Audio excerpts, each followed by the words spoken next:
Queridos amigos, bienvenidos al canal del Coronel. Hoy tenemos con nosotros a un joven abogado que es muy valiente porque ha montado ya su propio despacho a pesar de su juventud. Y valiente también es todo lo muy interesante que nos va a contar relacionado, fijaros bien, en principio con temas jurídicos, pero que son cosas que nos interesan, que nos afectan a todos nosotros. Desde cómo con estas normativas nacionales y europeas nos van a restringir y ya no están restringiendo nuestras libertades, pero también qué está pasando con otras leyes, que si de la vivienda, qué pasa con los desahucios, con los ocupas, con los inquiocupas, qué pasa con la ley del sí es sí, la ley de violencia de género. Pues este joven valiente abogado nos va a hablar de todo eso y de muchas cosas más. Así que ya tenemos aquí con nosotros a Ignacio López Velázquez. Pues Ignacio, bienvenido al canal del Buenos Coronel, un días. placer que estés aquí con nosotros. Muchísimas gracias, Pedro. Es un placer, el placer es mío. He de decirte que no es la primera vez que conectamos tú y yo. Hace ya varios años yo te escribí por email y me contestaste. Pues Me mira, sabes, acuerdo. Ignacio, presumo de ello, que aunque me lleve muchas horas, contesto a todo el mundo. Es posible que alguna vez se me pase porque recibo tantos correos electrónicos, sabes que los miras en el móvil, luego te aparece ya como visto, a lo mejor luego ya no lo veo en el Mm, ordenador, pero siempre mi voluntad es contestar, por supuesto, a todo el mundo, solo faltaría, Ignacio. Sí, porque yo estaba estudiando la carrera de Derecho. En el último curso teníamos una asignatura que estaba enfocada la asignatura se llamaba Paz y Seguridad Internacionales. Ujú. Y uno de los temas, pues, eran los mecanismos o los instrumentos internacionales para instaurar la paz en aquellas zonas del mundo en las que no, en las zonas de conflicto. Y al final del curso había que hacer un trabajo sobre algunos de los temas a tratar. Y yo y mi compañero Jesús, compañero y amigo a día de hoy todavía, decidimos hacerlo sobre la guerra de Siria, sobre el conflicto en Siria. Entonces, claro, pues yo en ese momento, estudiante de Derecho, con los libros de Pedro Baños en la cabeza, pues lógicamente tuve que acudir a ti para preguntarte por fuentes y por dónde podía yo nutrirme sobre estos temas, vamos, sobre el conflicto en Siria, para hacer un trabajo pues de verdad objetivo y auténtico. Y me acuerdo que me contestaste y me ilustraste con algunas fuentes y algunos libros que me sirvieron bastante. Ignacio, cuéntanos un poco sobre ti y sobre todo, ¿por qué tienes tanto interés en contar de verdad todo lo que está pasando en todos estos temas? Porque no todo el mundo se atreve, ya sabes, le da miedo que le estigmaticen, que le digan de todo. Es que, oye, hay que ser muy valiente para hablar de ciertos temas, porque sabes que hemos entrado en una fase ya no de censura, que luego comentaremos, sino de autocensura, ¿verdad? Precisamente por ese temor a ser casi asesinado socialmente. Cuéntanos un poco sobre ti y Totalmente. por qué te has decidido a esto, Ignacio, por favor. Pues mira, tú me presentabas como un joven abogado valiente. Yo no sé si valiente o inconsciente, porque en este país es verdad que emprender y ser autónomo y tener tu propio negocio no es muy fácil y sobre todo cuando eres joven y no tienes pues muchas veces los recursos para ello, pero bueno, en cualquier caso yo simplemente soy un ciudadano más que siempre he tenido, eso sí, bastante interés por conocer la realidad del mundo que nos rodea, ¿no? La realidad y los motivos reales de los problemas que tenemos entre nosotros, tanto a nivel nacional como a nivel internacional.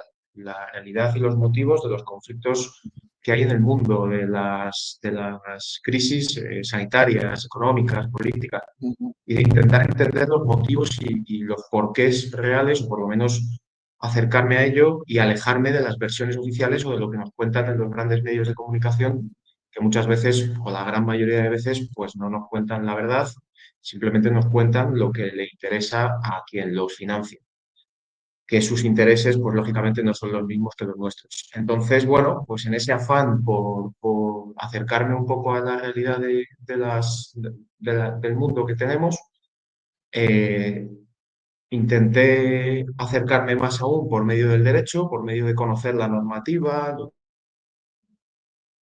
acercarme por medio de las normativas internacionales y las normativas nacionales a los porqués de esos problemas a nivel ya más estructural, más orgánico, más legislativo. Y bueno, y simplemente aplico ese interés o esa curiosidad por entender el mundo en el día a día y en mi profesión como abogado como buenamente puedo. Las diferentes Mm. áreas de derecho en las que me puedo dedicar, pues intento aplicarlo para ayudar a las personas que confían en mí y seguir en esa línea de, bueno, de curiosidad, de investigación y de entender los motivos reales y gracias a programas y a canales como el tuyo y a contenido como el que tú haces, pues creo que cada vez más gente se acerca a esa realidad. Que por lo menos yo sí descubrí gran parte de ello gracias a los libros que he podido leer tuyos y así que en ese sentido, pues bueno, ese es un poco Muy mi bien. presentación. Pues mira, vamos a empezar hablando precisamente de eso de cómo nos están limitando por todos los lados la libertad de expresión. Voy a ponerte simplemente tres, cuatro transparencias que nos dé pie, pues, un poco a comentar para que veamos lo que está pasando, no solamente en España, sino también en otras partes de Europa. Que fíjate, estamos hablando de países democráticos, o que seguimos presumiendo de ser países democráticos, ¿verdad? Fíjate que dice aquí. Absolutamente En teoría impresionante, democráticos. sí, exponiendo el control de poder del complejo industrial de censura en Alemania.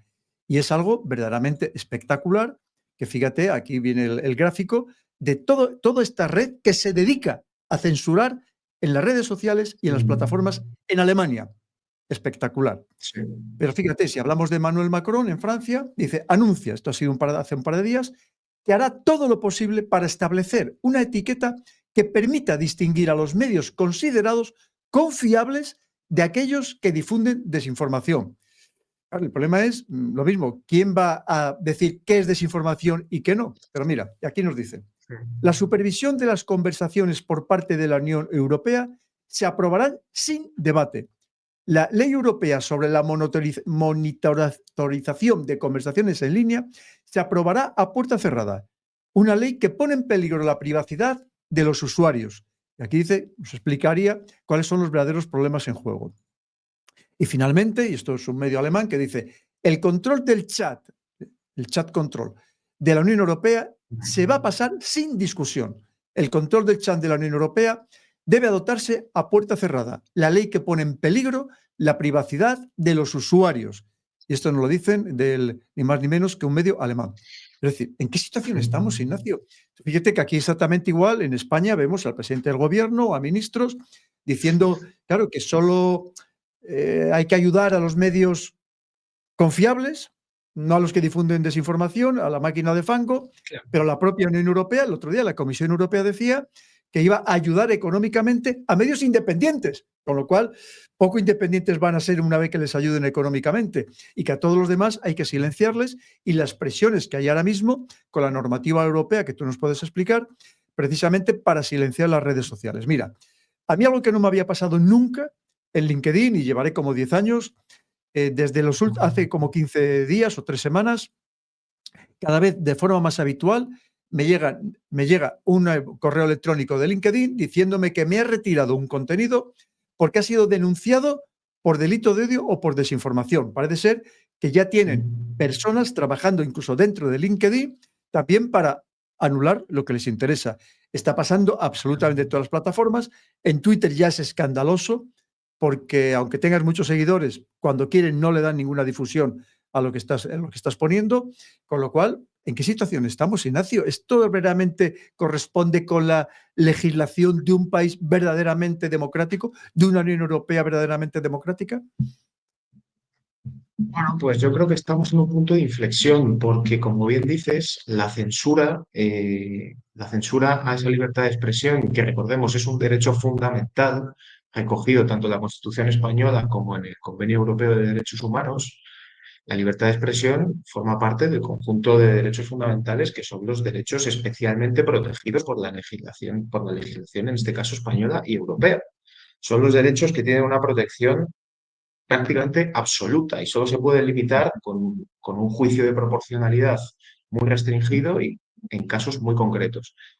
Pero claro, ¿qué pasa? Que la libertad de expresión se ha limitado tradicionalmente por parte de los estados, ¿no? El Estado era el que tenía la potestad de decidir sobre qué se puede hablar y sobre qué no se puede hablar. Y al que habla de lo que no se puede hablar, pues se le sanciona bien por la vía penal.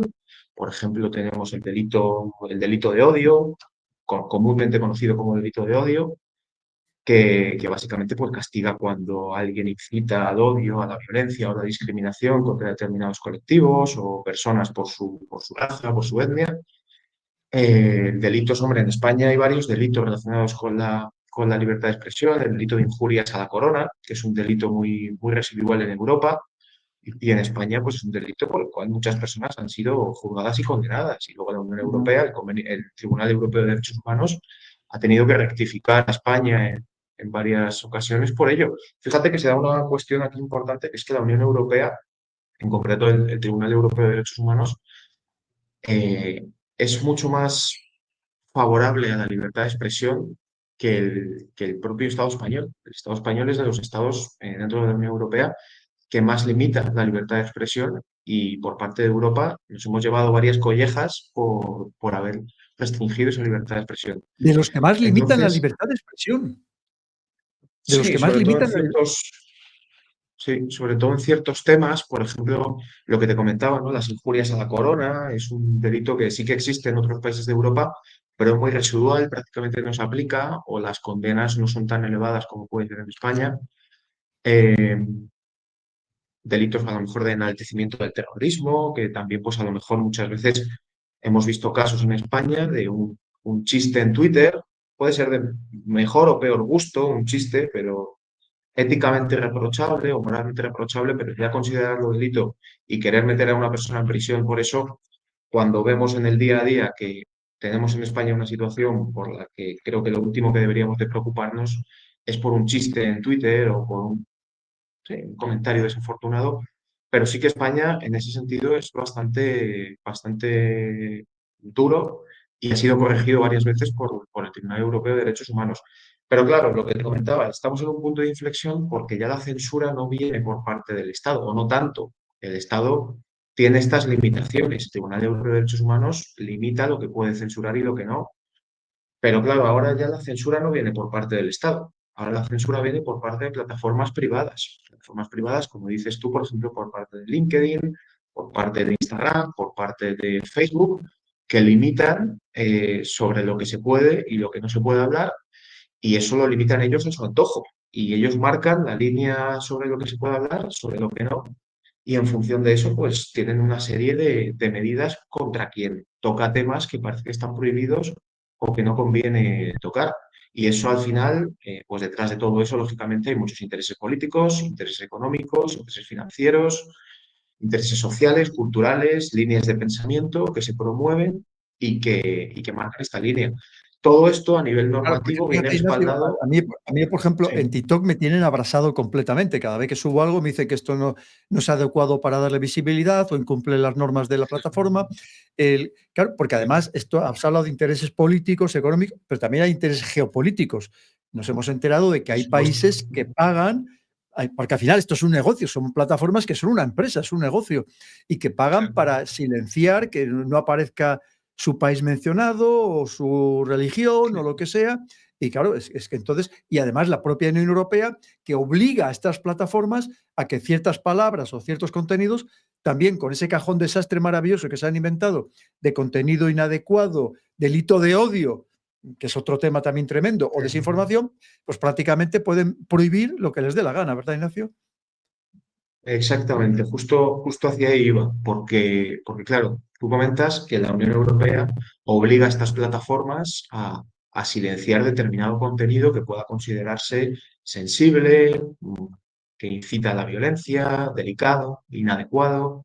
Son términos muy determinados, ¿no? Porque ¿qué es contenido inadecuado? Para mí puede ser una cosa y para ti otra completamente distinta.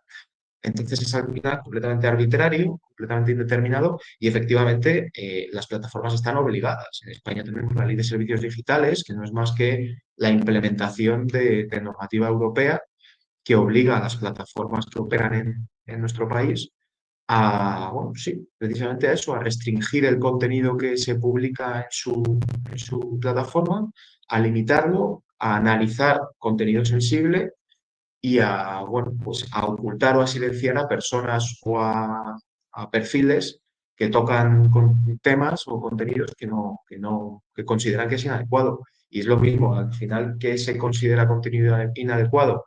Pues todo lo que vaya en contra de los intereses económicos, culturales, políticos, geopolíticos del momento, imperantes en el momento. Entonces, es la censura que tenemos a día de hoy y yo creo que es lo más peligroso que podemos, a lo que nos enfrentamos, porque como te decía antes, el Estado sabe muy bien lo que puede y lo que no puede censurar. Y el Estado sabe que es muy difícil que a ti, porque en tu canal toques temas delicados, te puedan llegar a censurar o te puedan imputar un delito. Eso es muy complicado. Pero lo que sí que se puede hacer es obligar a la plataforma que utilices tú para publicar tus vídeos a censurar vídeos en los que toques temas que no interesen, que no cumplan con sus normas internas.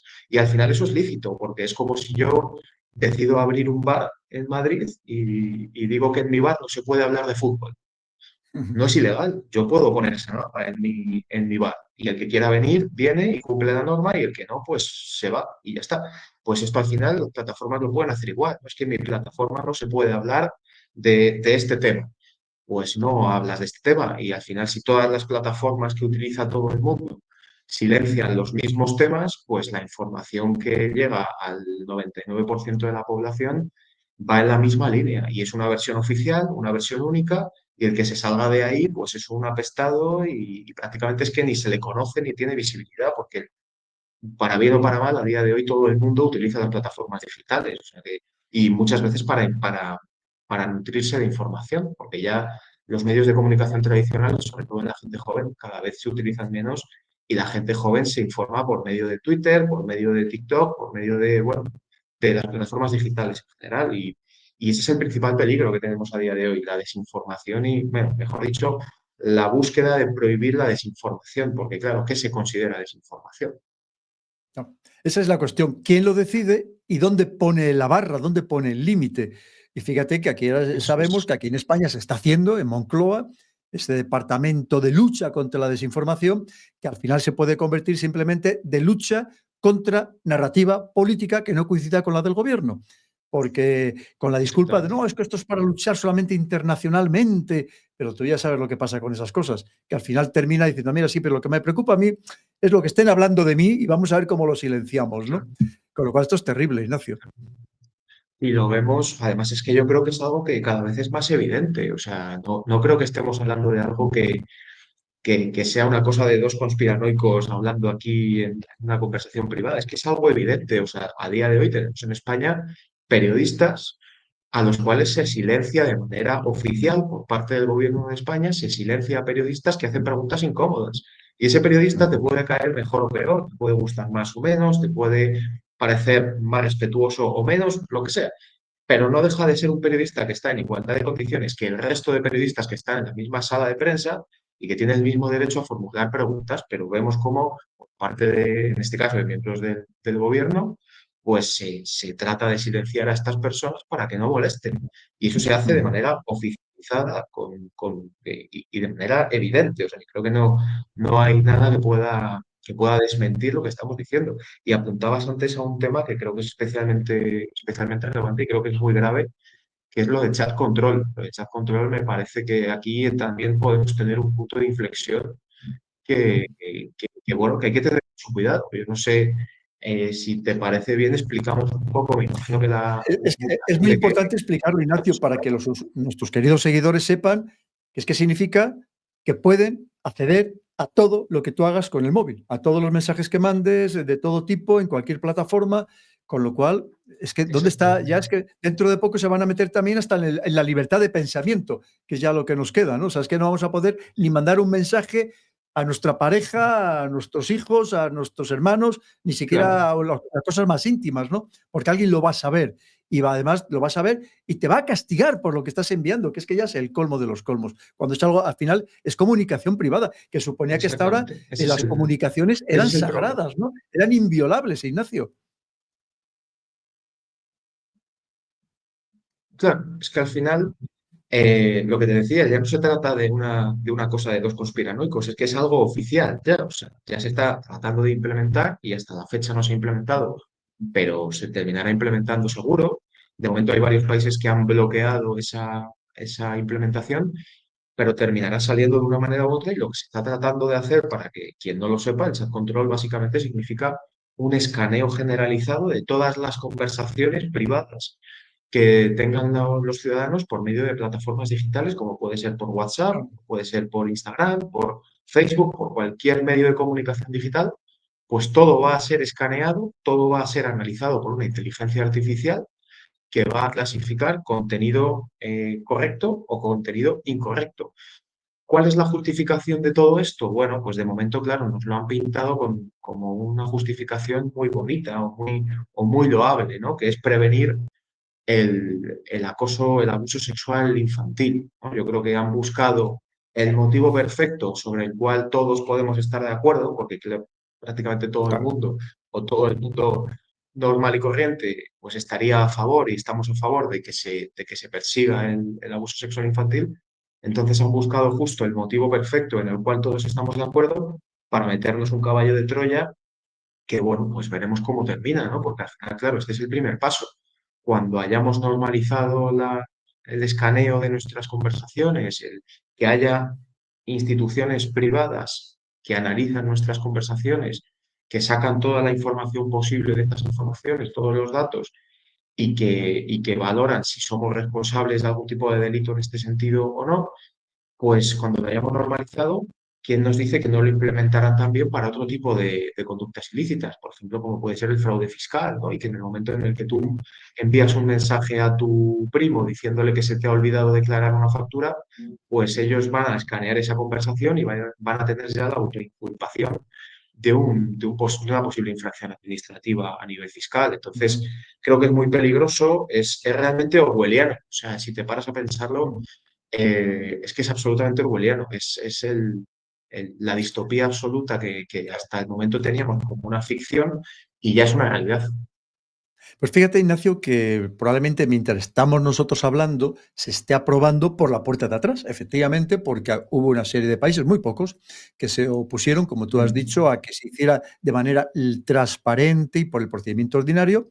Y entonces lo que ha decidido la Comisión Europea dice, pues no pasa nada, lo vamos a aprobar sin contar con la anuencia de los países, ¿no? Es decir, porque además ya sabes, como esta Comisión Europea y la presidenta de la Comisión, que poco menos ya es la emperatriz de Europa, a la que no hemos votado ninguno de nosotros, pero que está haciendo y Eso deshaciendo lo es. que quiere con nuestras vidas, ¿no? Que es algo tremendo.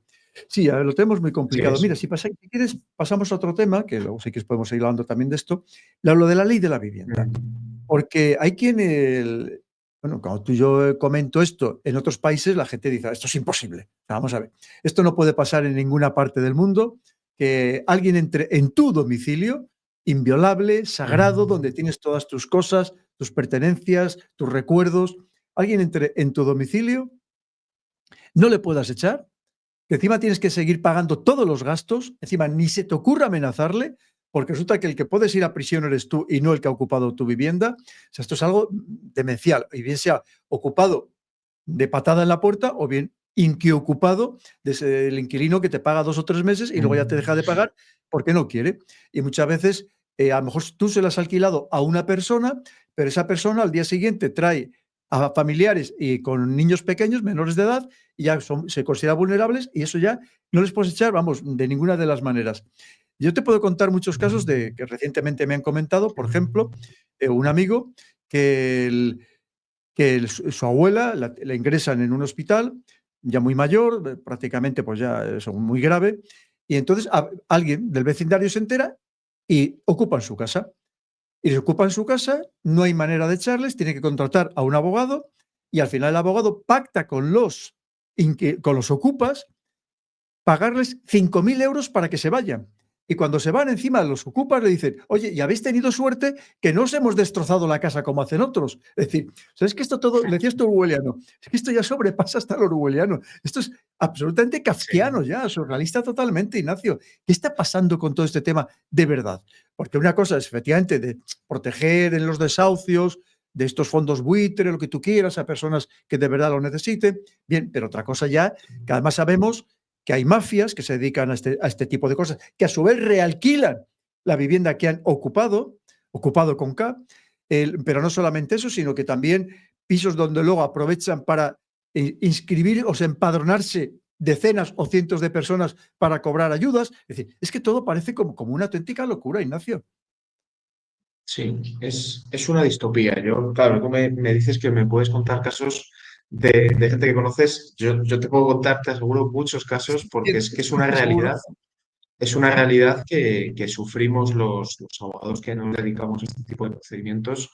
Es una realidad que se ve en el día a día. O sea, el problema de la ocupación, de los impagos o directamente de la ocupación, es un problema que satura los juzgados. Literalmente los juzgados están hipersaturados de procedimientos de desahucio.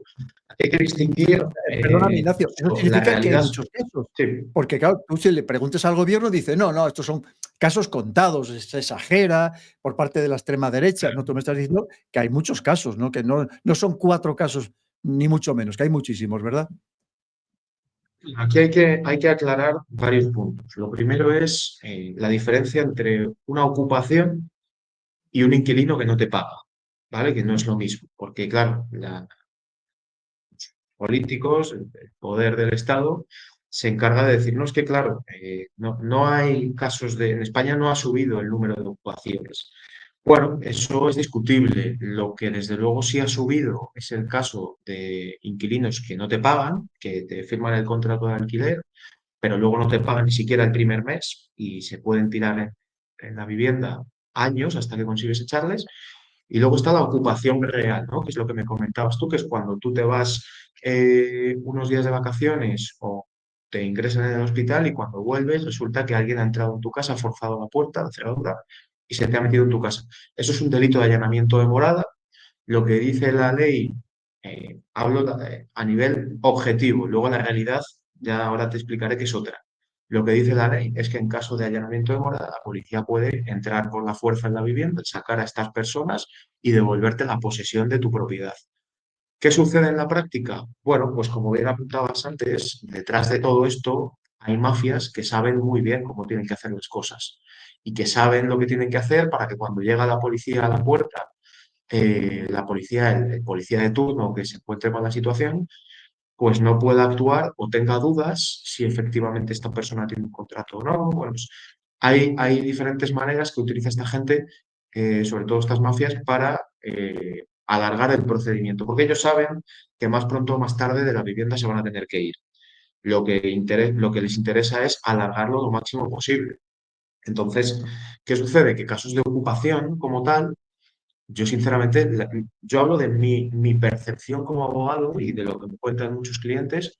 Yo sí que siento que la ocupación es algo, es un problema real. No sé si sube o baja, pero desde luego es un problema importante en España.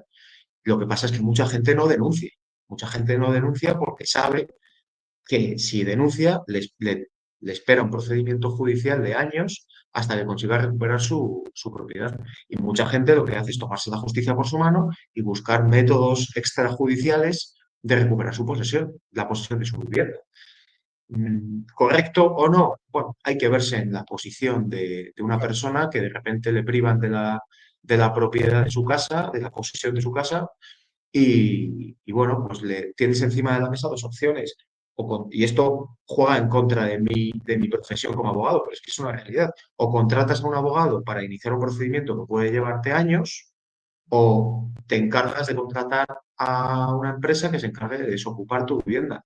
Bueno, pues ahí al final cada uno es libre de hacer lo que considere, pero yo lo que sí que percibo, y esto, vamos, y clientes y personas conocidas me lo han dicho abiertamente, ellos no denuncian, ellos buscan la manera extrajudicial de desalojar esa vivienda.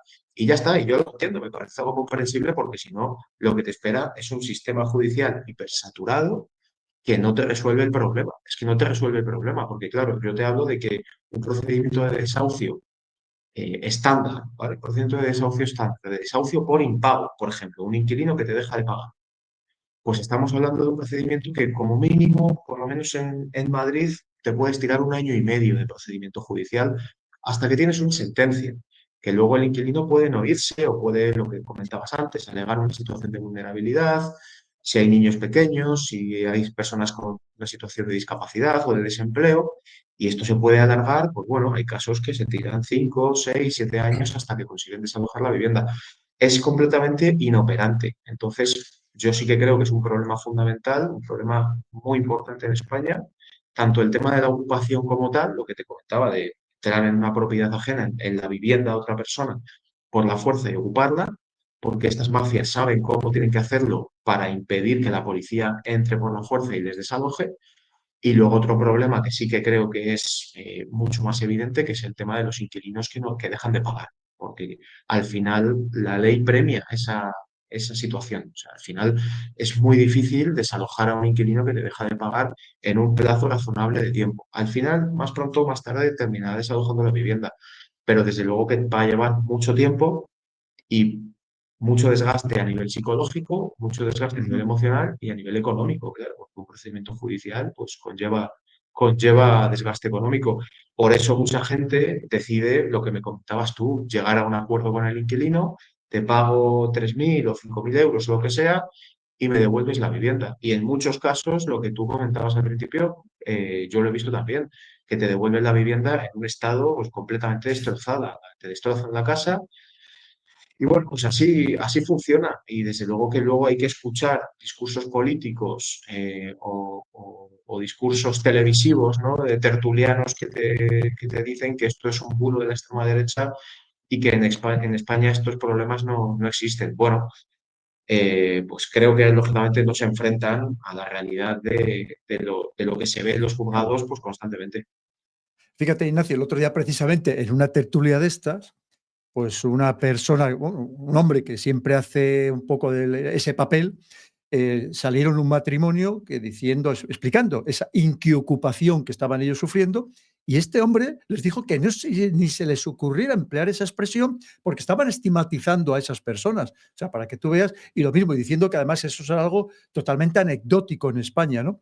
Pero tú sabes, como tú bien has dicho, que aquí hay partidos políticos que dicen que hay que permitir la ocupación y que lo que hay que prohibir, y lo dicen literalmente, son las empresas de desocupación. O sea, es decir, es como si fuera todo el mundo al revés, es decir, que al final la ley, en vez de proteger al propietario, a la persona honrada, al trabajador, al que cotiza, al que paga sus impuestos, favorece a todo lo contrario, porque lo que estamos hablando, ojalá de verdad todos fueran personas de verdad necesitadas, pero como tú bien dices, detrás hay mafias que realquilan, que venden llaves, que realquilan habitaciones dentro del piso que han ocupado. Es decir, esto es inaceptable, Ignacio, y tú lo vives todos los días que te dedicas a ello, ¿verdad?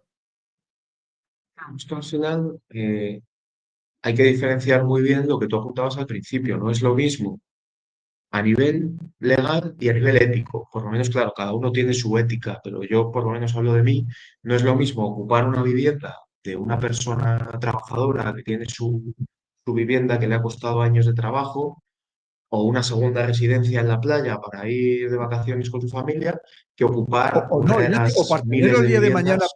para ayudar Sí, a ayudar a su pensión, que probablemente sea muy baja, claro. y está ahorrando toda su vida para tener ese pisito para alquilar, que luego hablaremos también que lo que está sucediendo es que al final la gente no quiere alquilar, Ignacio. O sea, muchas veces Claro. intentando hacer algo positivo por parte del gobierno, lo que están creando es todo lo contrario, que la gente no quiere alquilar con todo lo que sucede, y con lo cual hay menos viviendas para alquilar, con lo cual los precios son superiores, y encima no solamente no soluciona el problema, sino que la agravan. Y perdóname que te haya interrumpido. Nada, sí, estoy totalmente de acuerdo, claro, a eso me refiero, que no es lo mismo una vivienda de un particular que tiene sus dos, tres viviendas que ha podido comprar con el sudor de su frente durante muchos años de trabajo, o que ha heredado de su familia porque les ha ido muy bien y ya está, o sea, que bien, me alegro por ellos, que ocupar una vivienda como puede ser de una de las miles de viviendas que puede tener un fondo de inversión. Pues creo que evidentemente a nivel legal no es igual o no debe ser igual y el procedimiento debe ser otro, que a nivel ético creo que tampoco es igual. Entonces, la ley sí que establece pequeñas diferencias cuando la vivienda es propiedad de un particular, que cuando la vivienda es propiedad de un fondo de inversión, por ejemplo, o de una empresa que tiene varios inmuebles, pero esas diferencias no son tan importantes porque a efectos prácticos, tú como pequeño propietario que tienes dos, tres viviendas en propiedad, te ocupan una de ellas o un inquilino te deja de pagar el alquiler de una de ellas y en cualquier caso te vas a enfrentar a un procedimiento judicial de años de duración y con todo lo que eso conlleva. Entonces, que luego salgan los tertulianos en televisión diciendo que esto es algo residual, pues sinceramente, al final lo que estás dejando claro es que no tienes ni idea de la realidad de los problemas de la gente y, o si tienes idea de la realidad de los problemas de la gente y eres consciente de ello y estás diciendo lo que te en televisión, pues muy bien te tiene que estar recompensando para hacer eso, porque es que si no, no tiene ningún sentido. Ya te digo que la realidad que se ve todos los días es bien distinta. O sea, los juzgados que se dedican a procedimientos de desahucio están hipersaturados. O sea, te hablo de que, por ejemplo, en Madrid, admitir a trámite una demanda de desahucio, admitir a trámite, simplemente que se admita y que se inicie el procedimiento, pues a lo mejor te puede llevar 8 meses o 10 meses admitir a Solamente que trámite. te lo admitan a trámite, solamente que te lo admitan a trámite. Madre mía. Sí, fácilmente, fácilmente. O sea, menos que 8 meses sería muy raro. O sea, sería que es justo ese juzgado funciona como un tiro y va muy bien, pero no es nada habitual. O sea, la realidad no es esa. Fíjate. Y luego ya sabes, Ignacio, que como hay un problema habitacional, sobre todo para los jóvenes y principalmente en las grandes ciudades, entonces el gobierno, como dice, es que construir viviendas públicas nos llevaría mucho tiempo, entonces se les está ocurriendo que hay que expropiar las segundas viviendas o las terceras viviendas, de lo que hablamos, de personas que igual se sacrifican toda su vida para que cuando se jubilen, pues tener una pequeña ayuda con ese alquiler para no vivir demasiado mal. Y dices, pero esto, es que esto parece de verdad, esto ya no sé, si, yo creo que ni vamos, en la época soviética de Stalin se les habría ocurrido estas cosas, no lo sé. Es que al final eso implica responsabilizar de los fallos del Estado, de la inoperancia del Estado y de los fallos que pueda tener a nivel administrativo, responsabilizar a los ciudadanos de ello y que el propio Estado evite responder y hacerse responsable y hacerse cargo de esos fallos. Porque si tú te das cuenta, una de las soluciones que se proponen para evitar que un propietario que tiene un inquilino que no le paga y que se puede tirar 5 años de procedimiento judicial, pues una de las soluciones que se proponen es que sea el Estado el que se haga cargo de ese alquiler, ¿no? Del importe que el inquilino no le está pagando durante el tiempo que se tramita el procedimiento judicial hasta que efectivamente se le devuelve la posesión de la vivienda, que el Estado se haga cargo de ese importe.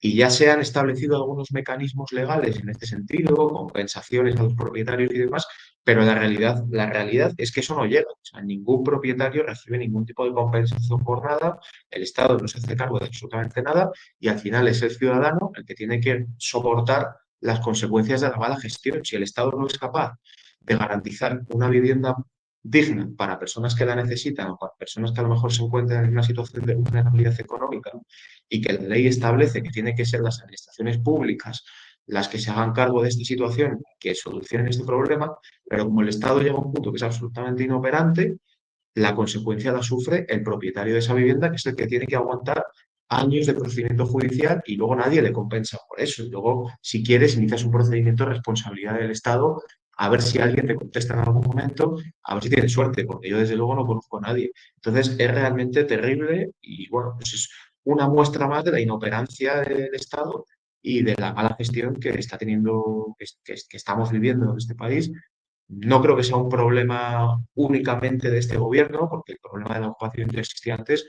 No sé si con un cambio de gobierno pues cambiaría la situación. La verdad es que yo lo dudo. La realidad es que es la que es un problema real y no se están poniendo soluciones a ello. Al contrario, creo que se están poniendo parches que no solucionan para nada el problema. Fíjate, Ignacio, y una vicepresidenta hace poco dijo que una de las soluciones que se le habían ocurrido, una genialidad, era que si había una persona ocupando una vivienda, que entonces se les expropiaba la vivienda al propietario, se hacía cargo el Estado y entonces el Estado lo que iba a cobrar al que estaba ocupando la vivienda era lo que esa persona buenamente pudiera pagar, dependiendo de sus condiciones económicas. Vamos a ver, si es que esto, de verdad, todo parece como, dices, te Y lo cuentan y dices, no, esto tiene que ser una broma, esto tiene que haber ocurrido a Gila que se ha levantado de la tumba y ese día pues le ha dado por hacer gracias sobre el tema de la vivienda, porque si no es que esto parece sí. como de locos todo.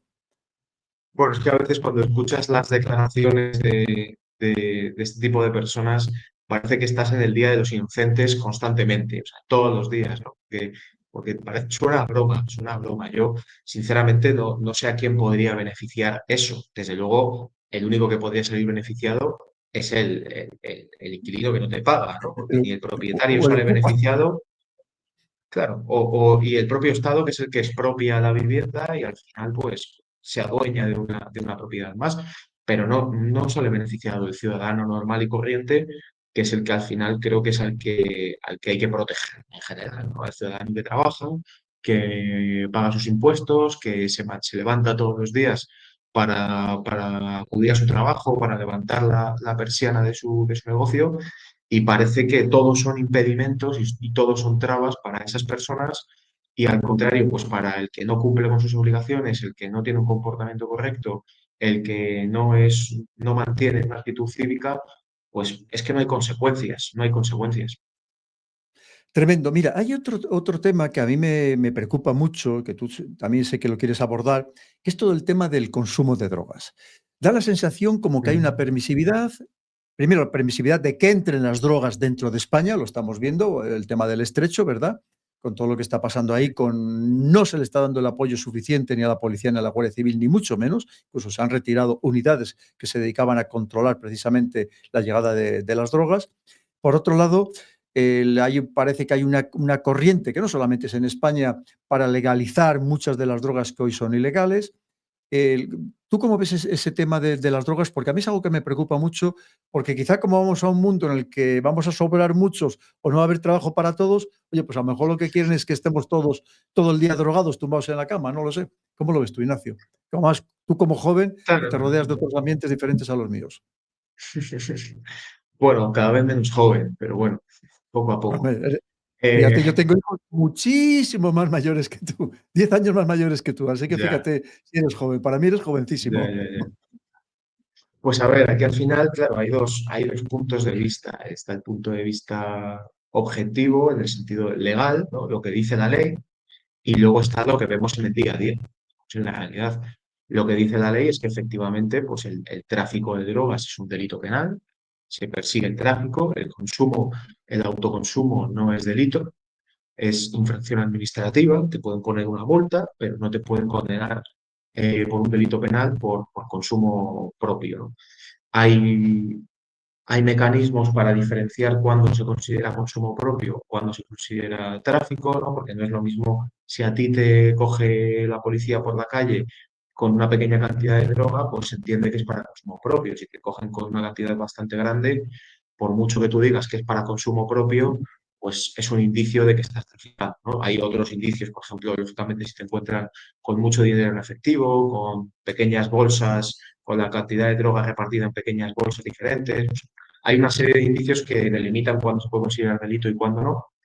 Entonces, hasta la fecha, la legislación española lo que busca es perseguir el tráfico de drogas y el consumo de drogas, ¿vale? O sea, hay una tendencia de prohibición, de un modo u otro, hay una tendencia de prohibición, objetivamente, porque luego la realidad que vemos en el día a día es bastante diferente. Claro, no es lo mismo cuando dicen, no, es que hay mucha permisividad, pero luego a un chico de 15 años que le encuentran por la calle con una bolsa de marihuana, le meten una multa de 600 euros. Claro, porque es muy fácil, en mi opinión, esto es una opinión puramente personal, es muy fácil perseguir al pequeño delincuente, al pequeño, incluso al pequeño consumidor que, bueno, por circunstancias de la vida, consume marihuana o consume drogas en su ámbito privado, pero atacar al problema real, al problema de raíz, que es el narcotráfico, es mucho más complicado y yo no sé hasta qué punto interesa a nivel económico. Y bueno, pues hay muchos intereses en juego y creo que lógicamente eh, creo que es evidente que no hay interés por terminar con con el narcotráfico de manera radical. O sea, si el Estado quisiera, sinceramente creo que hay mecanismos más que de sobra y se podrían incluso implementar mecanismos más que de sobra para terminar con el narcotráfico. O sea, igual que hay un especial enfoque por parte del gobierno, por parte del Estado, no del gobierno, por parte de las instituciones, en terminar con el blanqueo de capitales o con el fraude fiscal, porque es un delito que efectivamente afecta de manera directa a las instituciones y a las arcas públicas, pues se podría dedicar el mismo enfoque y el mismo énfasis en perseguir otro tipo de delitos, lo que pasa que, bueno, hasta cierto punto pues parece que no interesa. Sí que es cierto que creo que en ese sentido otros países de Europa están teniendo ya una apertura mucho más reconocida, ¿no? Por ejemplo, en Portugal es uno de los países más, por lo menos de nuestro entorno, de los más punteros en cuanto a la descriminalización de las drogas. Portugal le ha dado un enfoque, por lo que yo tengo entendido, tampoco soy ningún experto sobre ello, pero lo que yo tengo entendido es que le ha dado un enfoque mucho más sanitario. O sea, buscan sobre todo tratarlo como un problema de salud y no como un problema criminal. No se Ujú. trata al consumidor como un criminal, sino como una persona que necesita ayuda. Y bueno, pues no hay ese sistema de multas, ese sistema coercitivo. La regulación penal es muy residual, únicamente para el tráfico de drogas, pero luego a nivel de consumo, pues no se criminaliza tanto, no se imponen sanciones, sino que se trata de una manera mucho más de ayuda al ciudadano que lo necesita, que en cierto modo creo que es un punto de vista correcto. O sea, el ciudadano que necesita ayuda no sirve de nada que le pongas una multa, porque va a seguir consumiendo droga. La multa seguramente no la pague y ya está, o sea, que no pasa nada. Ujú. Que tú a un chico de 20 años que no trabaja, que no estudia y que es adicto a la marihuana, le pones una multa de 5.000 euros, es que no la va a pagar, que no la va a pagar, y Es no la va a pagar insolvente. ahora y no la va a pagar nunca. Claro, entonces no sirve de nada, no solucionas el problema. Sin embargo, sí que creo que hay una manera que tú puedes atajar el problema del pequeño consumidor de una manera terapéutica, es dándole apoyo a nivel sanitario, a nivel formativo, para que supere esa adicción por parte del Estado, tiene que ser el Estado el que se encargue de eso, y luego a gran escala, pues implementar una serie de medidas y de Mira, es controles, que, pero de verdad, para perdona, terminar con ese per- problema. y sobre todo que no llegue la droga, porque si no, mira, el otro día es que Claro. me estaba acordando también de mientras me tomaba un té, pues estaba viendo la televisión un momento y salía una señora en Cataluña diciendo que además que ella era vulnerable, que tenía una hija drogadicta y comentó literalmente que a su hija todos los meses la Generalitat de Cataluña la pagaba en limpio 1.200 euros, porque era drogadicta para que, teóricamente, para que saliera de la drogadicción ayudándole económicamente. Y decía la madre, claro, además como nosotros somos vulnerables, pues mi hija se gasta todo el dinero que le dan, se lo gasta en droga. Entonces, claro, dices, Claro. pero el problema de todo eso es que quién lo vigila, quién lo supervisa, porque tú dices, hombre, vamos a ayudar efectivamente a una persona, la vamos a tratar como un enfermo, no como un vicioso, como un drogadicto, o sea, como un criminal, Sí. perdón, vamos a tratar como un enfermo, le damos un dinero para que salga de ese círculo, pero si tú no vigilas en qué se lo gasta y encima la droga sigue llegando, pues te encuentras personas que le estamos dando de todos los impuestos de todos los españoles 1.200 euros limpios al mes que se los gastan en droga. Además, ya te digo que salió el otro día en un programa y lo decía su propia madre. Sí. Eh, Esto parece como tremendo, Es ¿no? No que, sé. eh, es que no solucionas el problema de esa manera. Por eso yo creo que sinceramente no interesa solucionar el problema. Por un lado, por lo que comentábamos antes, en mi opinión puramente personal, creo que el narcotráfico, hasta cierto punto, interesa a ciertos poderes supranacionales a nivel económico. Y por otro lado, lo que apuntabas tú al principio cuando hemos iniciado este punto, que es que creo que también interesa una sociedad drogada, una sociedad dormida, una sociedad sobre todo joven que no esté pendiente de nada más que conseguir cubrir la adicción que tenga y poco más, o sea, una sociedad dormida en ese sentido. Y creo que las drogas juegan un papel fundamental en ese sentido, lo han jugado siempre, desde que se introdujeron las drogas en España a gran escala. Creo que siempre han tenido un papel fundamental en ese sentido, que no sé si es un papel buscado por los entes institucionales o no, pero desde luego que se han beneficiado de ellos. O sea, y es algo evidente. O sea, creo que no estamos hablando de ninguna locura. Cuando tú tienes una No, no. juventud sana, despierta, culta, que se interesa por lo que pasa en el mundo, que se interesa sí, por los escándalos que pueda haber a nivel político, a nivel económico, pues tienes una sociedad, una juventud que te puede causar muchos más problemas que si la juventud está dormida. Entonces creo que en ese sentido la droga interesa mucho y luego a nivel institucional, pues lo que tú comentas, es que no se soluciona el problema porque de nada sirve que tú a un drogadicto le des una paga de 1.200, 1.500 euros y no supervises o no controles en qué se gasta ese dinero. No tiene ningún sentido.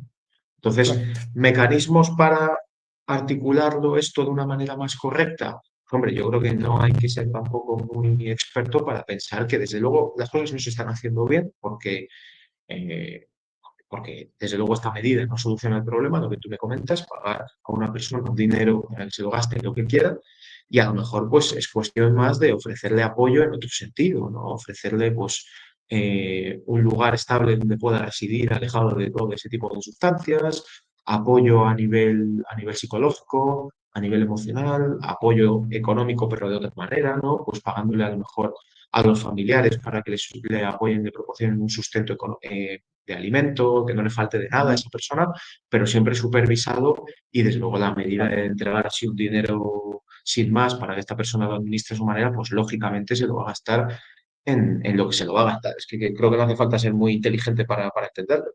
Totalmente. Fíjate, Ignacio, tú que estás todo el día en los juzgados, ¿tú estás notando un deterioro de la seguridad? Porque hay quien dice que sí, que ya vemos es que ya no solamente con armas blancas, estamos hablando de que se están empleando armas de fuego de guerra, que se están empleando con Kalashnikov, cada vez hay, el otro día vimos unas escenas, dos clanes con pistolas, montando allí las pistolas, y entonces, claro, Sí. esto es muy preocupante. Y luego también, ¿no crees que ese sistema tan sumamente laxo hace que personas que no eran delincuentes en su país de origen se convierten aquí en delincuentes? El otro día oía en una tertulia algo que me pareció, yo no había caído en ello, me pareció muy sensato, que personas, por ejemplo, procedentes del norte de África, en su país no eran delincuentes.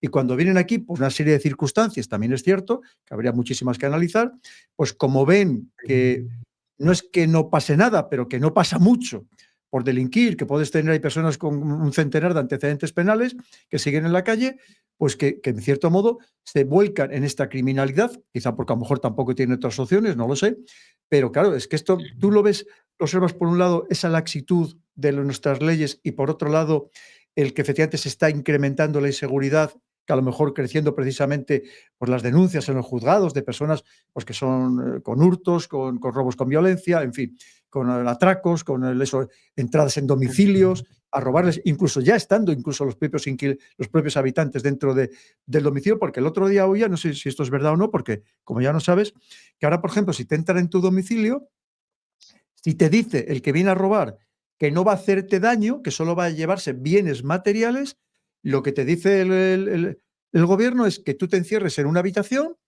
y que poco menos que les dejes que te roben, porque claro, como te han dicho que a ti no te van a hacer nada y que no te enfrentes, porque encima si te enfrentas y tú les causas lesiones dentro de tu propio domicilio, pues te puedes meter en un problema. Es decir, es que una vez más, que como todo parece tan kafkiano en este país, no sé cómo lo ves tú todo esto, Ignacio, por favor. Bueno, yo diría, por si acaso el delincuente no se siente suficientemente libre en tu domicilio y quiere todavía más, yo te diría por si acaso prepárale el desayuno también, ¿no? Ya que estamos, pues no solo Espera, no te y enfrentes a él, cuidado no sino que se vaya a encima resbalar en el suelo y se dé un golpe que encima te denuncia por estar a lo mejor en el suelo muy encerado o húmedo, ¿no? O sea, porque es que ya cualquier cosa es Claro. posible. Bueno, ya no vimos hace no muchos años, hubo un caso en España, es verdad que es un caso que yo no conozco muy a fondo, pero fue bastante mediático, un señor mayor que asesinó, bueno, asesinó no, porque no fue un asesinato, eh, mató a un delincuente que entró en su vivienda a robar en su vivienda. Y él cogió un arma, le disparó y terminó con su vida. Bueno, y fue condenado a prisión. Y entonces, claro, lógicamente ese señor hasta qué punto se le puede considerar un delincuente, ¿no? Que merezca estar en prisión, porque ese señor estaba tranquilamente en su casa cuando de repente un asaltante, encima un señor mayor, que al final pues, también las posibilidades de defenderse a nivel físico pues, son mucho más reducidas. De repente entra una persona en tu domicilio, pues este señor enganchó lo primero que pudo y se defendió como pudo. No sé hasta qué punto a esa persona se le puede considerar un delincuente. Para mí, sinceramente, no, pero bueno, es una cuestión personal. Pero Ujú. efectivamente, yo en cuanto a lo que me comentas del crecimiento de la delincuencia, yo no sé hasta qué punto la delincuencia ha crecido o no. Es cierto que yo, por ejemplo, yo soy abogado desde hace 4 años, entonces tampoco tengo el bagaje de muchos años atrás para ver un posible cambio en ese sentido. Lo que sí que he escuchado, por ejemplo, de otros compañeros un poco más veteranos, es que delincuencia ha existido siempre, porque claro, España en los años 80, en los años 70, pues Ujú. también tenía un sistema de delincuencia bastante, sobre todo de delincuencia menor, de robos, de hurtos, de Ujú. pequeños atracos, pero que estaba muy en auge, ¿no? La época de los 70 y los 80. Lo que pasa es que era una delincuencia diferente. Yo creo que hoy en día es una delincuencia mucho más violenta. O sea, hoy en día para el perfil de delincuente que tenemos a día de hoy, y esto, por ejemplo, pues un criminólogo lo puede saber mucho mejor que yo, pero yo hablo desde lo que yo percibo. El delincuente a día de hoy valora mucho menos la vida del otro, valora mucho menos el, sí, el respetar la integridad física del otro y es mucho más fácil caer en delincuencia realmente violenta y con unas lesiones graves como, pues, como vemos muy frecuentemente en los medios de comunicación, con el empleo de armas blancas o como apuntabas tú antes en casos más extremos, pero que los hay, Ujú. armas de fuego y armas de guerra. O sea, eso parece que es una cosa de las películas o que solo pasa en Francia o que solo pasa en otros países, pero en España lo tenemos y cada vez más. Entonces, sí que creo que la delincuencia, bueno, pues está la delincuencia violenta está muy en auge. Y lo que me apuntabas anteriormente de personas que provienen sobre todo del norte de África, bueno, pues nuevamente yo creo de mi experiencia, basta con que tú vayas un día a los calabozos de aquí de Madrid, de Plaza de Castilla, los juzgados de donde están los calabozos, tú ves la lista de detenidos del día y en su gran mayoría son personas que por el nombre identificas de dónde vienen. O sea, es una realidad, no hay que Ujú. tampoco silenciarla. Y ves los delitos por los que han sido detenidas estas personas y pues son robos con fuerza, robos con violencia, lesiones, agresión sexual, son delitos violentos en general, son Ujú. delitos violentos. Entonces, en ese sentido, sí que creo que tenemos un problema de seguridad que cada vez va a más, por lo que estamos viendo, sobre todo en países de nuestro entorno. Creo que no tenemos que fijarnos tampoco en Latinoamérica, creo que nos podemos fijar en Francia. Francia tiene un Ujú. problema de seguridad espectacular, Sí. increíble. Yo creo que nunca se ha vivido una situación igual en Francia. Y Francia está aquí al lado. O sea, Francia no es China, Francia no es Rusia y Francia no es Alemania incluso. Francia está aquí y lo que pasa en Francia lo vamos a tener en España, como no cambiemos drásticamente nuestras políticas en cosa de 5 o 10 años. Sí. Y claro, es lo que tú apuntas. Pues efectivamente estas personas que vienen desde estos países, generalmente del norte de África, claro, se ven obligadas muchas veces a caer en la delincuencia. Son personas que en su país de origen no son delincuentes, pero en España sí. ¿Y el por qué? Pues yo creo que hay un factor eh, puramente lógico. Cuando tú entras en un país y no tienes absolutamente ningún apoyo por parte de nadie, porque las instituciones son muy favorables a que acojamos al inmigrante, pero cuando el inmigrante ya está en España, las instituciones se olvidan de él y le Es dejan verdad. hacer lo que le dé, no proporcionan ningún tipo de ayuda, ningún tipo de apoyo, lo más normal es caer en la delincuencia.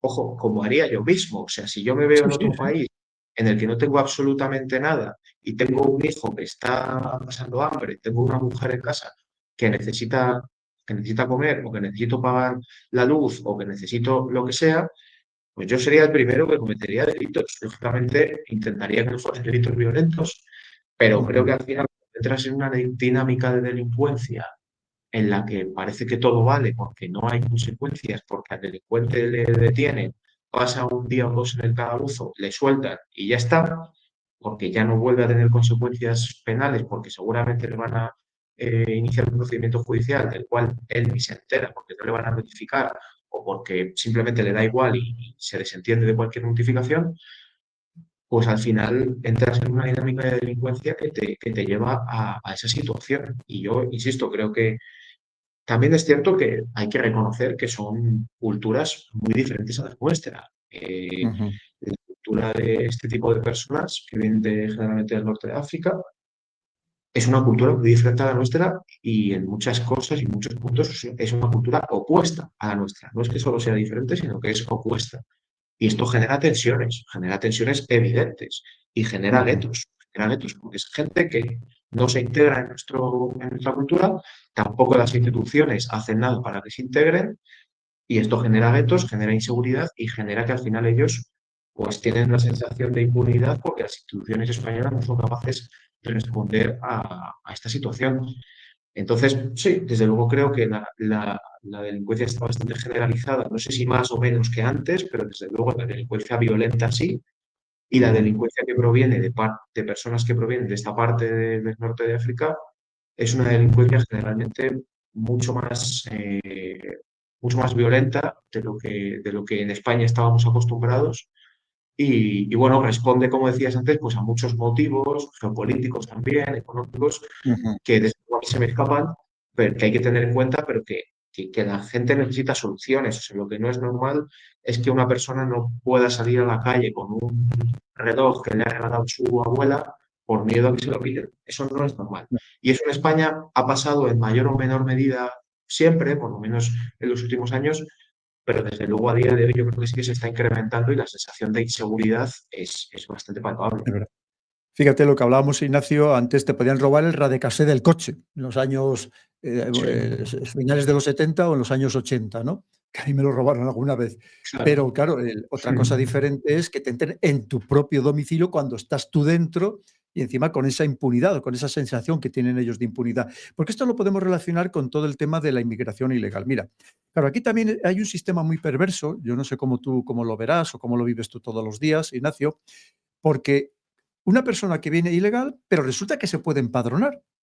Y lo que estamos hablando que hay Sí. pisos que se dedican a empadronar a cientos.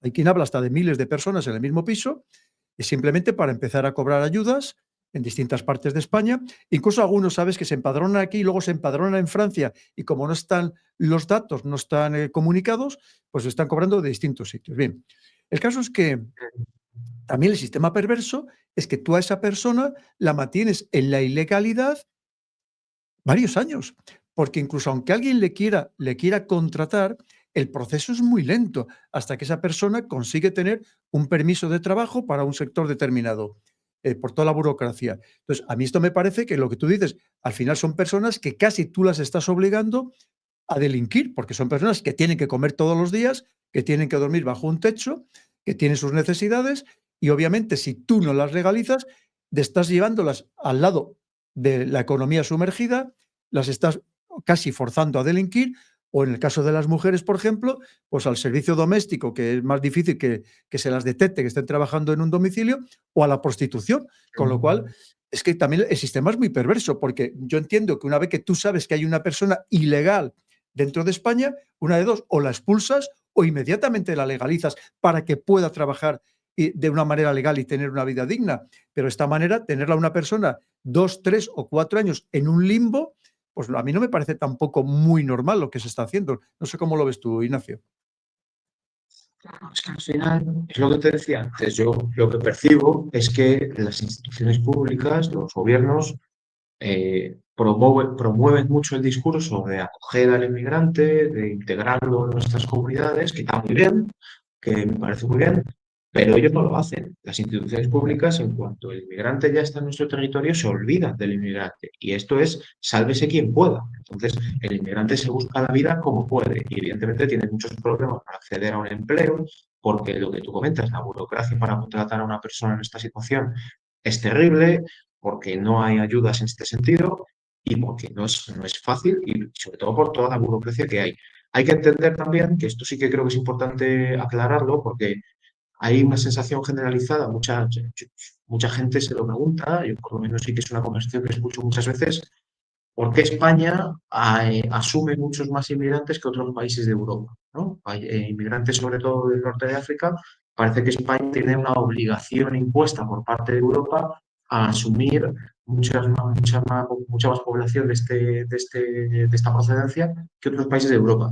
Aquí al final es una cuestión puramente normativa europea, el convenio de Dublín. El convenio de Dublín establece que una persona que entra en territorio europeo de manera irregular, lo primero que hay que hacer cuando es detectada esta persona en nuestro territorio, en territorio europeo, es identificarla y hacer una toma de huellas. Esa toma de huellas marca en qué país esa persona ha entrado en territorio europeo. ¿Qué sucede? Que por pura posición geográfica, las personas del norte de África entran a Europa por medio de España. Es lógico, no se van a ir no sé, a Hungría a entrar a Europa.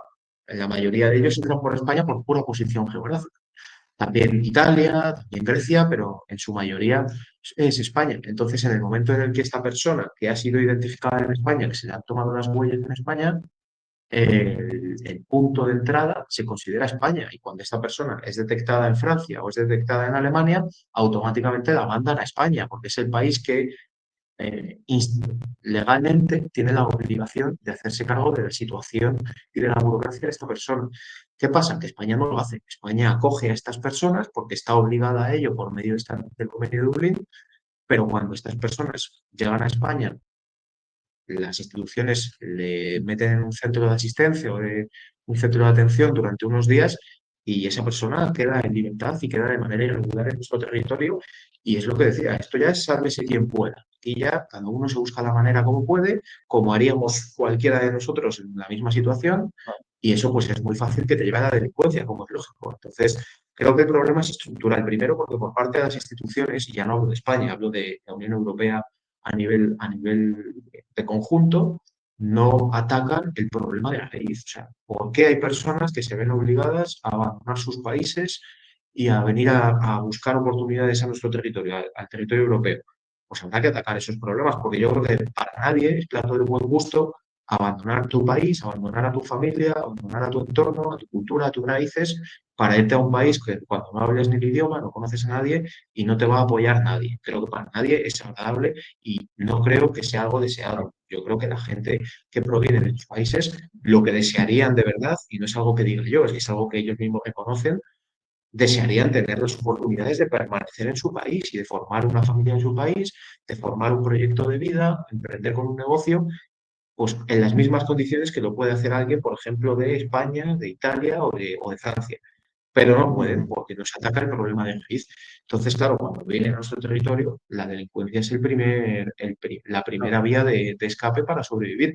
Y luego el sistema perverso que comentas, yo voy un poco más allá, porque claro, España, hace no muchos años, no sé si fue un par de años o así, aprobó lo que se llama el permiso de residencia socioformativo, ¿no? El permiso de residencia, cuando una persona entra en territorio español de manera irregular, cuando está 2 años, cuando puede acreditar un periodo de 2 años de manera irregular en España, de permanencia irregular en España, puede solicitar un permiso de residencia porque va a llevar a cabo una formación en cualquier materia que pueda estar interesado. ¿Qué significa esto? Que se está potenciando que estas personas estén 2 años de manera irregular en España para que puedan acceder a ese permiso de residencia.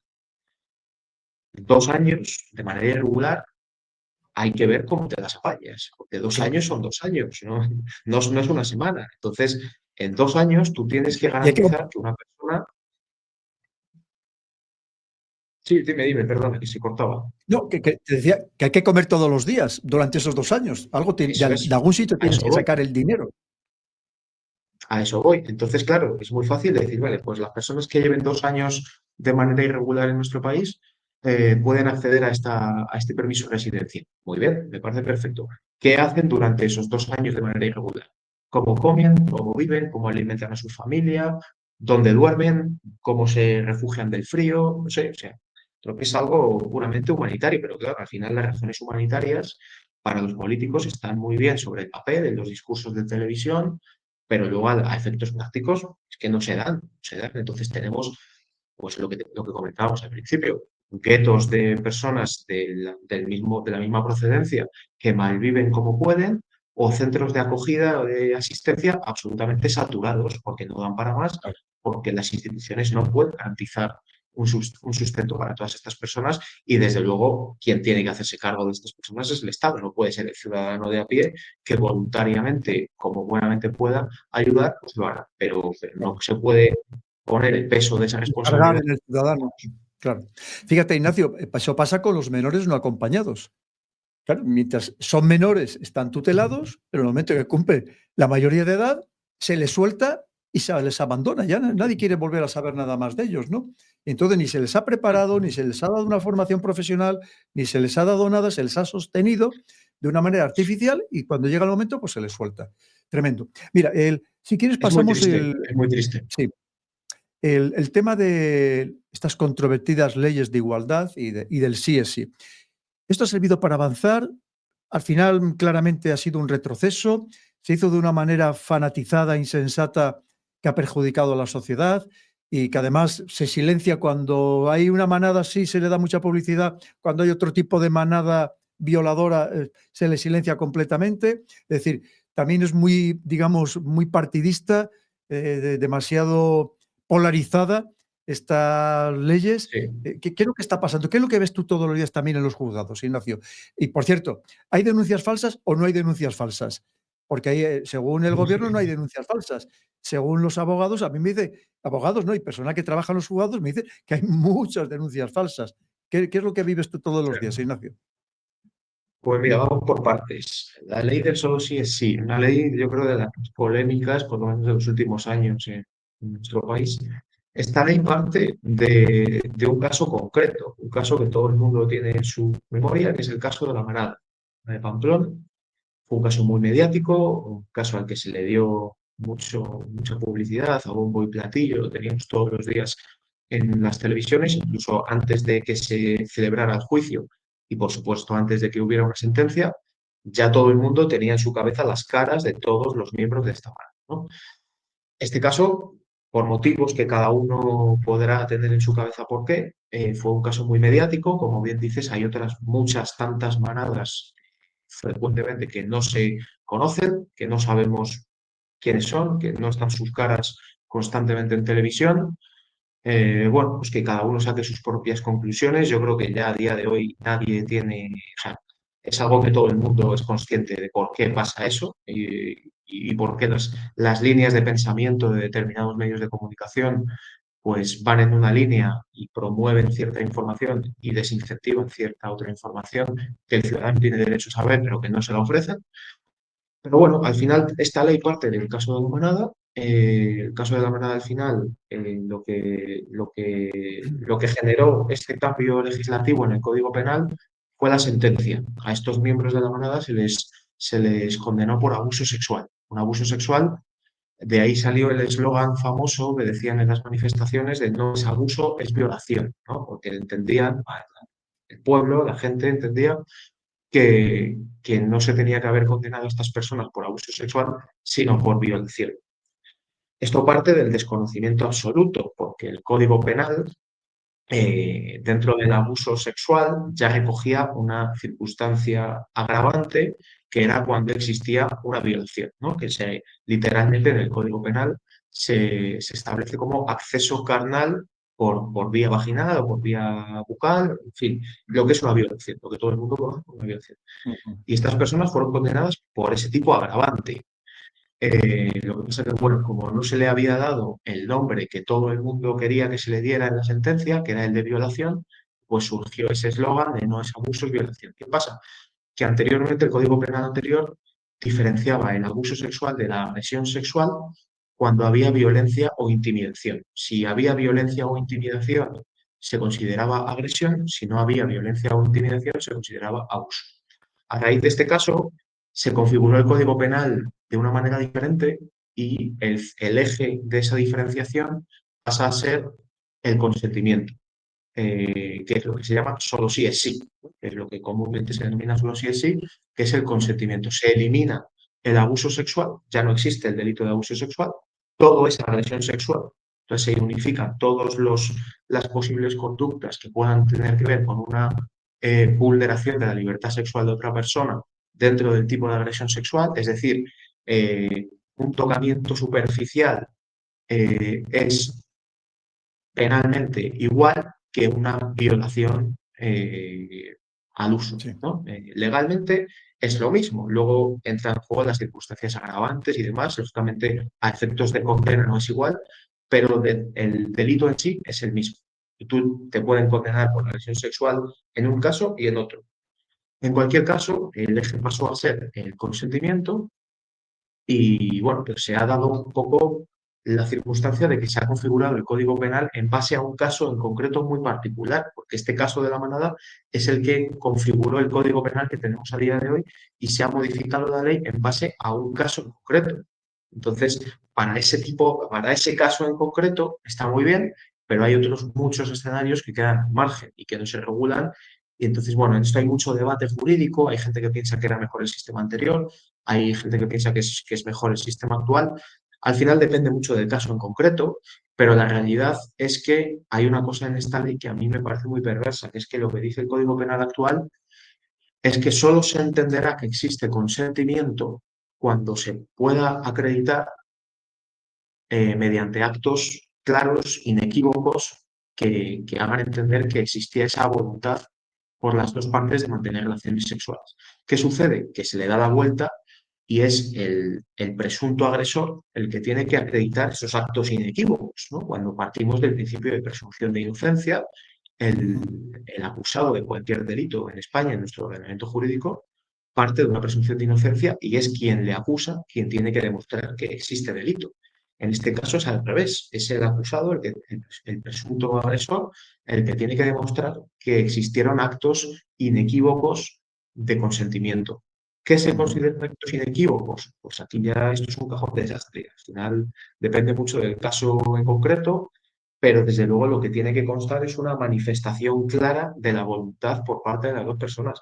Y si no está clara esa voluntad, lo que dice nuestra legislación y lo que dice la jurisprudencia reciente es que hay que condenar a esta persona, aunque no se haya podido demostrar que no había consentimiento, Ujú. porque lo que se tiene que demostrar es que sí que lo había, no que no lo había. No sé si se, Ujú. se entiende la diferencia.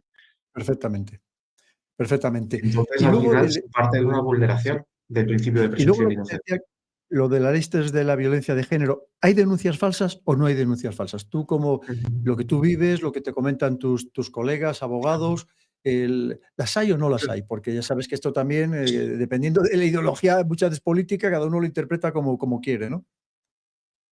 Esto es muy interesante porque esto, claro, depende, como bien dices, de quién te cuente, de quién te analice esta circunstancia, pues te dicen una cosa u otra.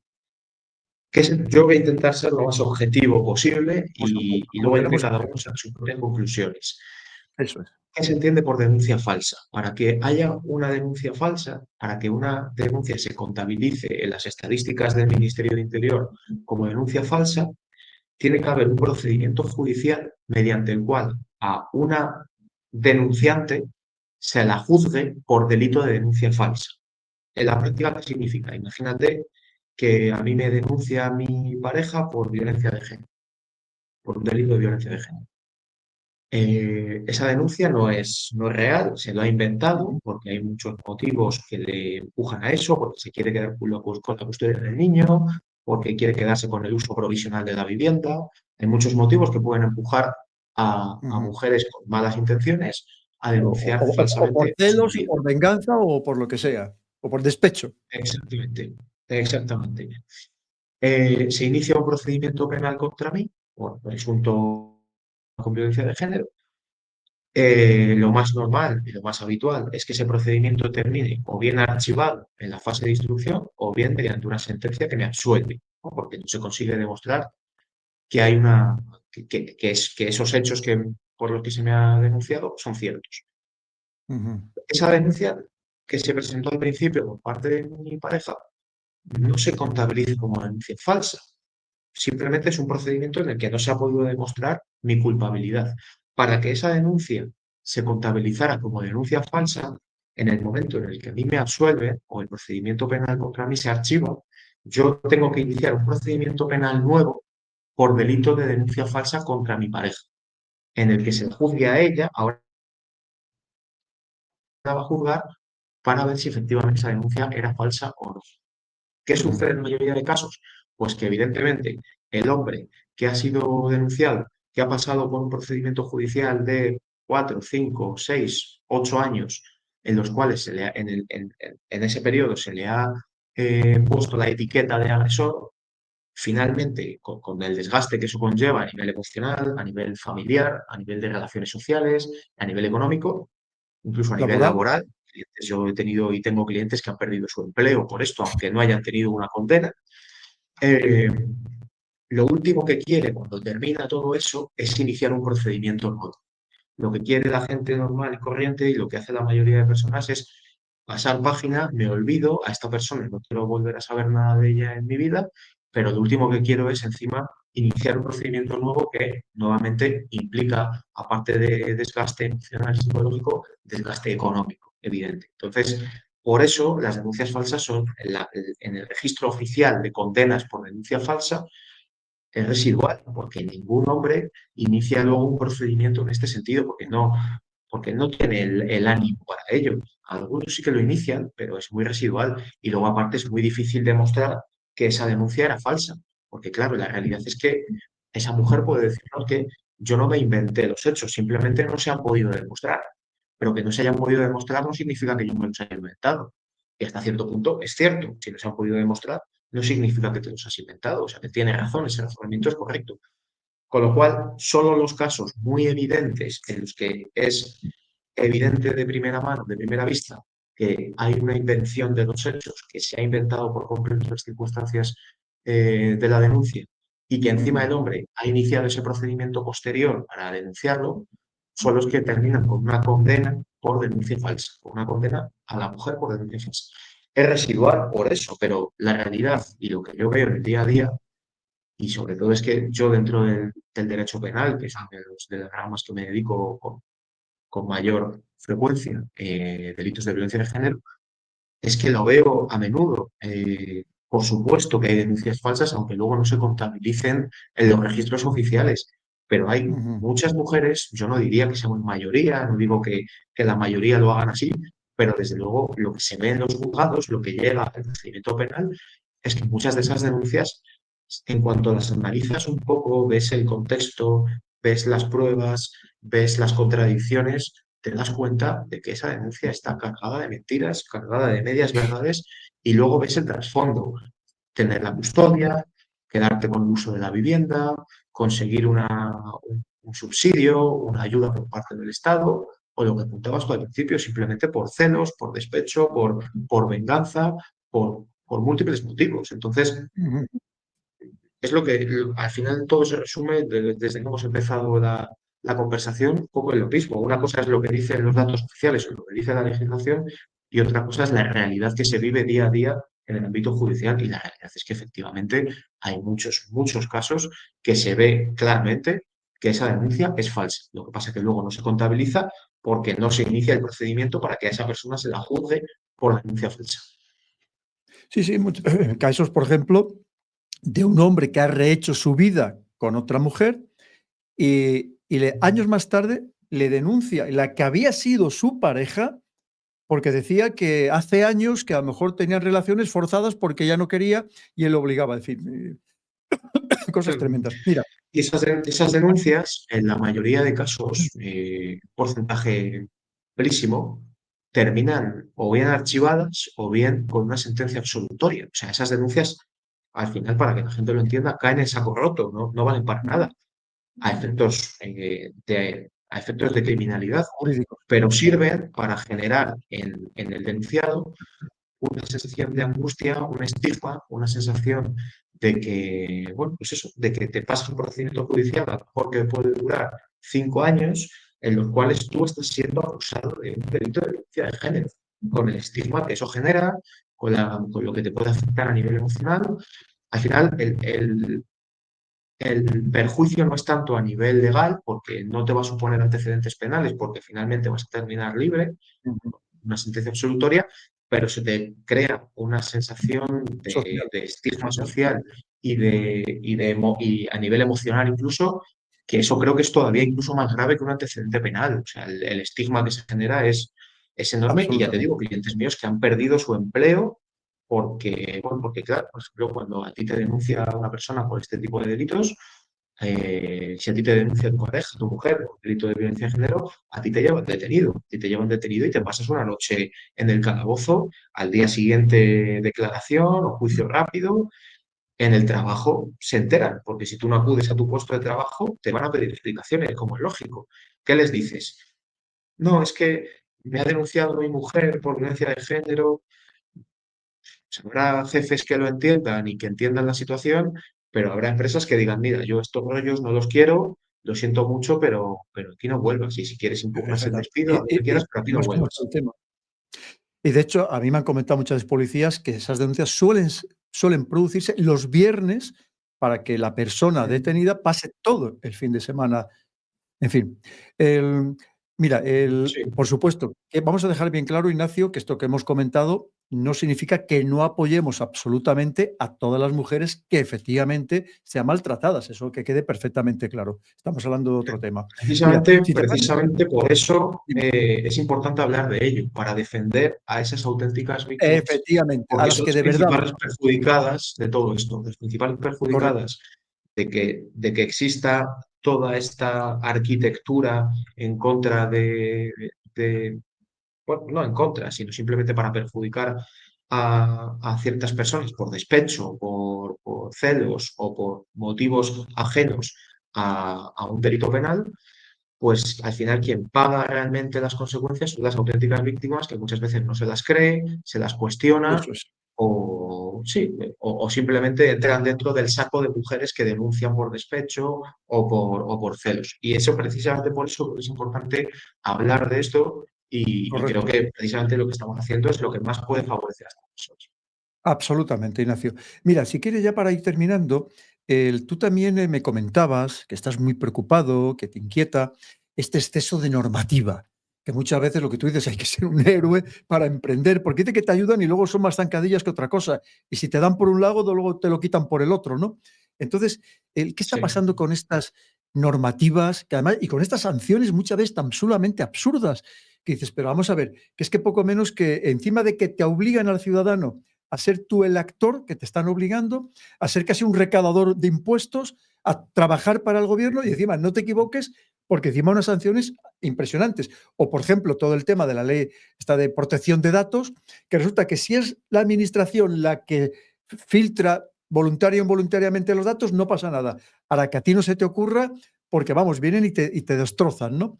Y tú ya sabes que está pasando, por ejemplo, con el tema de los ciberataques. Si en un ciberataque, por ejemplo, de ransomware, que ahora es muy complejo. Si finalmente el último paso es el sacar, hacer público ciertos datos que tenía esa empresa, encima vienen y te multan. Y muchas empresas están cerrando, no por el ransomware como tal, sino por la multa que luego les impone, ¿no? Es decir, ¿qué pasa con toda esta imposición de normas? Porque vosotros y más gente joven que estáis intentando salir adelante, eso, montar tu despacho, emprender, contratar a gente, ¿a qué problemas te enfrentas tú todos los días con esta avalancha normativa nacional, comunitaria, por todos los lados, Ignacio? Pues mira, lo primero es que creo que efectivamente en España mi percepción es que existe un exceso normativo a nivel de infracciones y a nivel de sanciones. O sea, yo creo que no hay nada por lo que no te puedan multar en este país. O sea, literalmente, a veces lees noticias que parece que son mentiras y dices, esto no puede ser cierto. Te multan por llevarte una piedra de la playa. Joder, no sé, o sea, de toda la vida, por lo menos los que hemos vivido en Madrid, que vamos a la playa una vez al año o dos, cuando vas a la playa te llevas una piedra. No sé, mi madre tiene una colección de conchas de la playa y como se entere No igual digas eso, a ver si la van a el detener, Ignacio. Estado, sí, no, no, ya tengo la orden de registro en su casa. Pero vamos, al final, yo lo que percibo, y esto creo que es algo que mucha gente comparte, es que se da la paradoja de que vivimos en la época de las libertades, parece que vivimos en una época en la que sobre el papel somos más libres que nunca, pero luego a la hora de la verdad, en cuanto hagas algo que se sale un poco de la línea que nos imponen, pues tienes todo un sistema de infracciones y de consecuentes sanciones que te van a hacer la vida imposible. Entonces, sí que es verdad que hay un montón de multas o de infracciones absurdas, como esto que te comentaba, ¿no? De llevarte una piedra de la playa o, yo qué sé, incluso tomarte una cerveza en la calle con tus amigos, que creo que tampoco tiene que ser especialmente relevante. Sobre todo ya no se trata tanto de la cantidad de infracciones absurdas que hay, sino de las sanciones desproporcionadas. O sea, creo que no tiene ningún sentido que por llevarte, por jugar a las palas en la playa, que es otra que se me acaba de ocurrir, pero que hay comunidades autónomas que prohíben jugar a las palas en la playa O y que coger por eso a lo tornillos del mejor te campo. pongan una multa, te pongan una multa de, no sé, de 800 euros por eso, me parece absolutamente desproporcionado. Entonces, creo que hay un exceso normativo. En España sí que es cierto, yo leí una estadística hace no mucho de que es el país de Europa que más modificaciones constantes hace del boletín oficial del Estado. O sea, continuamente se están sacando nuevas versiones de sanciones nuevas o modificaciones. También hay que pensar una cosa, tenemos 17 comunidades autónomas que cada una tiene su propia legislación en este sentido. O sea, cada una es competente y lo que puede ser sancionado en Andalucía, a lo mejor en Cataluña no es sancionado, o al revés, o en Galicia sí, pero en Valencia no, o en Galicia se sanciona de una manera y en Castilla y León de otra. Entonces, esto genera, al final, lo primero que genera es un absoluto desconcierto por parte de la población. Ya no sabemos qué está permitido y qué no. Entonces, la sensación también de esto genera subjetivamente una sensación de miedo, ¿no? Porque cuando tú sientes que cualquier cosa que hagas eh, puede ser sancionable, al final es que vas a intentar por todos los medios no hacer nada que pueda molestar. O sea, creo que es un poco aplicado también a lo que hablábamos antes del chat control. La sensación psicológica es la misma. Tú vas a intentar ser el mejor ciudadano posible y molestar lo menos posible, porque en cualquier momento va a venir un agente de la autoridad y te va a decir que esto no está permitido y te va a poner un multa. O sea, en España, por ejemplo, tenemos multas, eso es algo muy común, no es algo residual. La ley de seguridad ciudadana, la que normalmente se conoce como ley Mordaza, establece una sanción, una infracción por falta de respeto a gente de la autoridad. Falta de respeto a un agente de la autoridad. Vale, ¿qué se entiende por falta de respeto a un agente de la autoridad? Porque claro, esto al final lo que significa es que a ti, si un agente te para por la calle, por ejemplo, cuando vas conduciendo, y simplemente le dices que te parece una vergüenza lo que está haciendo, pues eso es una falta de respeto a la autoridad. Y ese agente te puede iniciar un procedimiento sancionador porque les falta de respeto. Entonces, claro, luego si quieres peleas, luego si quieres presentas tu recurso administrativo, te gastas el dinero en un abogado que te haga un buen recurso y con suerte lo vas a ganar. Y si no, te vas al juzgado contencioso administrativo y lo sigues peleando por una multa de 100 euros. Al final te sale más caro el collar que el perro, el afán es claramente recaudatorio y no tiene ni pies ni cabeza, ¿no? Y al final es verdad que, por ejemplo, este tipo de sanciones, como esta que te comento de falta de respeto a la autoridad, es que son muy indeterminadas. O sea, la ley deja totalmente abierto a interpretación qué se entiende por una falta de respeto, ¿no? Entonces, bueno, para mí una falta de respeto puede ser una cosa y para ti puede ser otra. Obviamente, si tú a un agente de la autoridad le insultas de una manera grave, no sé, le increpas de una manera que puede perjudicar incluso el orden del lugar en el que estás, pues sí que creo que tiene que tener una repercusión a nivel legal.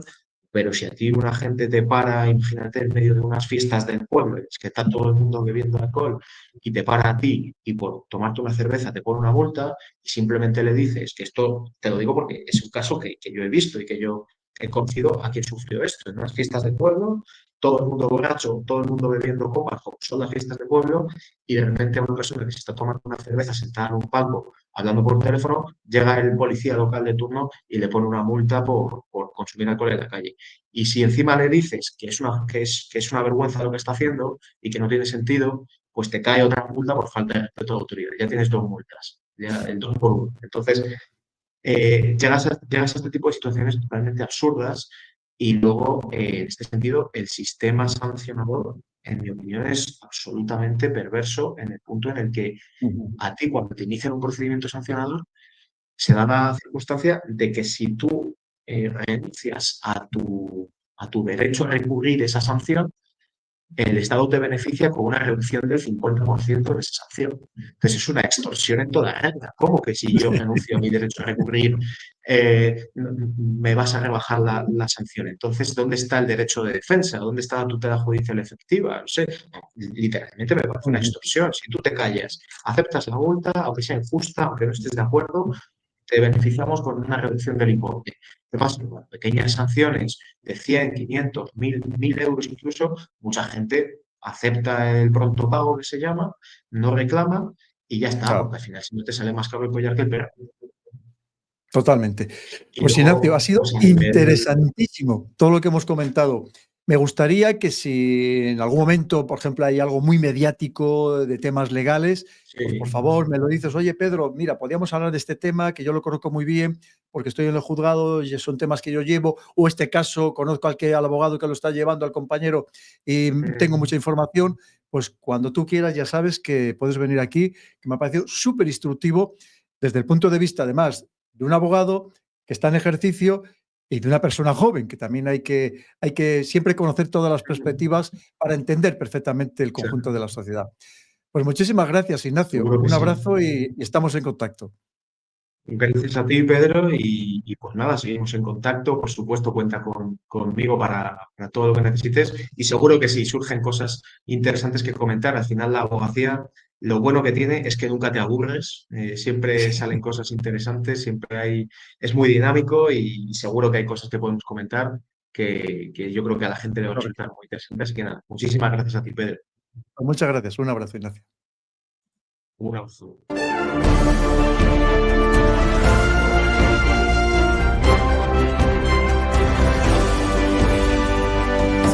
El canal del Coronel. El análisis geopolítico de Pedro Baños.